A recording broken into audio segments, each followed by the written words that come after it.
Let me tell you the story of how I created this animated plot via vibe coding. Everything went smoothly, save 2 issues, but I'll tell you how I overcame those obstacles in a minute. A little background, I'm a developer advocate at NVIDIA, and I was going to do some content, some really cool content on how NVIDIA cuDF speeds up pandas, specifically for loading very large CSV files. I wanted to use Manim. Manim is an open source visualization library that creates animated plots, but I wasn't familiar enough to just jump in and start coding.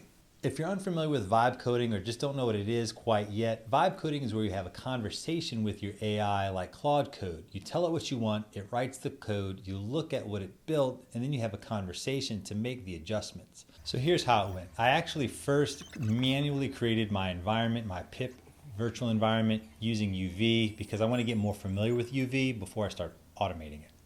Then for step 1, I gave it this prompt. I did a Jupyter notebook because I wanted to tweak the code just in case. And the first, second, and third notebooks weren't exactly great notebooks, and I had to keep reprompting Claude to make edits, but I guess that's the part of the process we call vibing. Now, to be fair, the better I got with my prompts, the better Claude did with creating the notebook I really wanted, and eventually I got what I needed. This notebook created the CSV files for step 2. Now that I have the CSV files in step 2, I asked Claude to make another notebook that I could potentially tweak to run the pandas with the NVIDIA cuDF to load those CSVs and record the performance, and then on to step 3. Step 3 was the fun part. I gave it this very detailed prompt and Claude handled it. It wrote the upstream Python code and created and showed me the video.